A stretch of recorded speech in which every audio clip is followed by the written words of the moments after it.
स्वागत है, पुनः पुनः स्वागत है, अभिनंदन है अपने सभी डिजिटल दर्शकों का। मेरी पुस्तक अपने संध्या काल को स्वर्णिम काल बनाए का मैं लेखक लक्ष्मण दास अग्रवाल आप सबके प्रति अनुग्रहित हूँ। अब ये इस श्रृंखला की 15वीं कड़ी आपके सम्मुख है। हम भाइयों का विभाजन। विभाजन एक सामान्य प्रक्रिया है जो हर परिवार में होनी ही होनी है, किंतु उसे कैसे आपसी प्रेम को बरकरार रखते हुए भी स्वीकार किया जाए, यही इस 15वीं कड़ी का विषय है। तो सुनिए और हमें बताइए कैसा लगा आपको। और पुनः दोहरा रहा हूँ, मंगलवार और शनिवार को आपको इस श्रृंखला को सुनना है। धन्यवाद। हमारे परिवार में कुल 6 भाई और 3 बहनें थीं। परिवार में सब भाई बहनों का विवाह हो चुका था। भाई मूलचंद 41 वर्ष के हो चुके थे और मैं 37 वर्ष का। सबसे छोटा भाई 25 वर्ष का हो चुका था। आज मैं सोचता हूं कि संयुक्त परिवार की व्यवस्था में विभाजित होना स्वाभाविक था। बंटवारे की मांग उठी तो मुझे और भाई साहब को बड़ा धक्का लगा कि आखिर ये क्या बात हुई। लेकिन यह समाज की वास्तविकता है कि हर परिवार को इस बिखराव से गुजरना पड़ता है। कोई भी बड़ा परिवार संयुक्त परिवार के रूप में नहीं चल सकता। आधुनिक जीवन में सामाजिक संरचनाएं तेजी से बदल रही हैं, इसलिए संयुक्त परिवार में विभाजन जल्दी होने लगे हैं।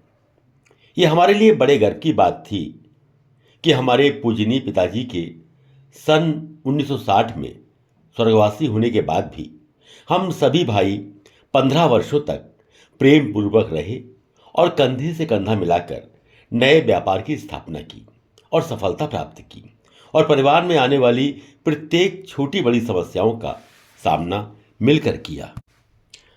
आखिर में सन 1975 में छोटे भाइयों ने कहा कि हम अब पार्टीशन चाहते हैं।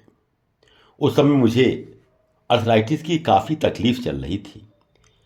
फिर भी सब भाइयों ने सोचा इसको टालना नहीं है और यह तय हुआ कि सारी चीज़ों की लाट बना ली जाए और जो जिसकी सबसे ज़्यादा बोली लगाए उसे वो दे दी जाए।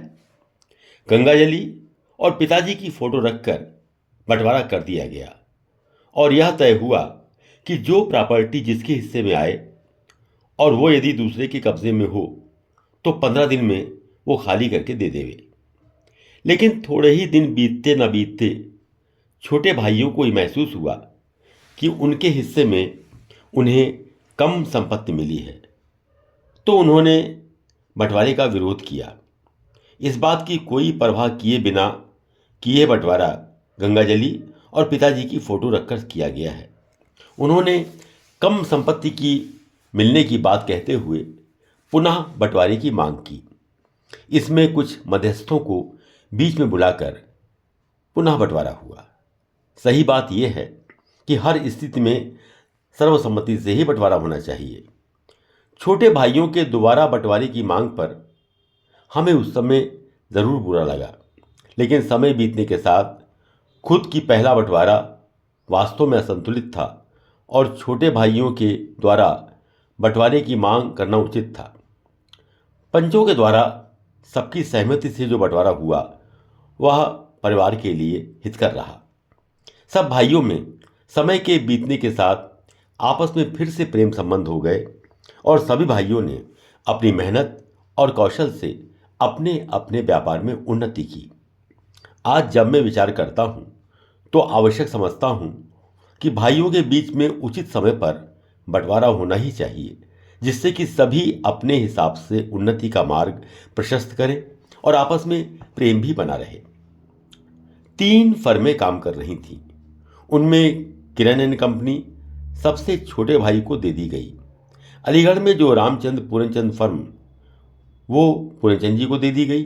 Shri Ram steel private limited जो अलमारियां बनाने का काम कर रही थी और जिसको रेंट कॉन्ट्रैक्ट भी मिला हुआ था, वह सम्मिलित रूप से कैलाश चंद्र और सत्येंद्र कुमार को दे दी गई।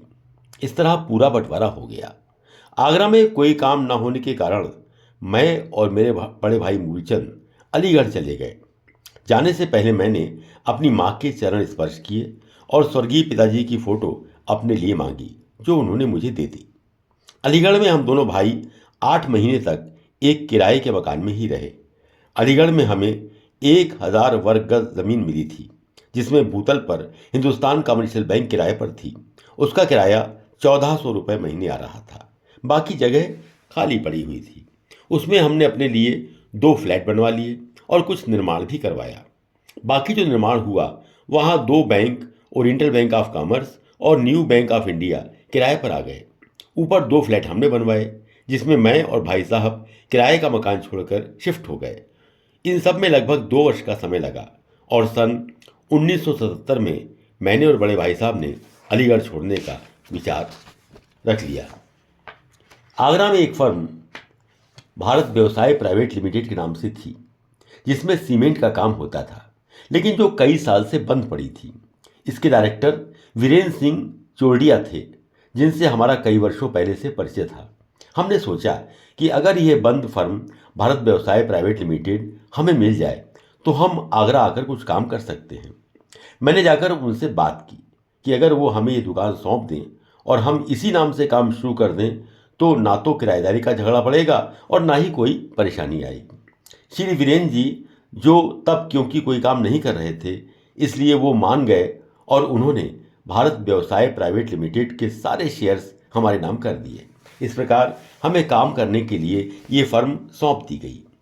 घर हो या परिवार या व्यवसाय, समय की गति है कि विभाजन तो होता ही है और ये स्वाभाविक भी है। संयुक्त परिवारों में जब बंटवारा होता है तो भाई अलग अलग हो जाते हैं और ये भी सच है कि जब किसी पेड़ की डाली टूटती है तो उसकी आवाज़ सुनाई पड़ती है। ये भी सच है कि बंटवारे में जिसके हिस्से में जो भी आता है वो हमेशा अधूरा ही आता है और उसको इस अधूरे को पूर्णता का रूप देने की जिम्मेदारी होती है। हमारे यहाँ भी जो पार्टीशन हुआ था उसमें कमोवेश ये सारी स्थितियाँ थीं, लेकिन हमारे मन में एक दूसरे के प्रति कोई कटुता नहीं थी। बड़े सामान्य भाव से हमने बंटवारे को स्वीकार किया था और जहाँ तक मेरी बात है, मैंने भी बड़े सहज रूप में स्वीकार कर यह तय किया कि जो कुछ भी आज विरासत में मुझे मिला है उसे अपने पिता के आदर्शों पर चलकर, उनके सिद्धांतों को अपनाकर और उनके चिंतन को आधार बनाकर मुझे अपने लक्ष्य तक पहुंचना है और अपने व्यापार को पुनर्स्थापित करना है। लिए एक स्पेशल ऑफर। इस किताब की मार्केट प्राइस 500 रुपये है, जिस पे आपको मिल रहा है 40% डिस्काउंट, यानी कि मात्र 300 रुपये में with free delivery at your door step. Book लेने के लिए इस QR कोड पर या स्क्रीन पे दिखाई गई UPI ID पर 300 रुपये का पेमेंट करें और उसका स्क्रीनशॉट अपने एड्रेस के साथ हमें WhatsApp नंबर पर भेज दें and you will receive your book with in 4 to 5 working days. Thank you for your support. Please like, share and subscribe this channel.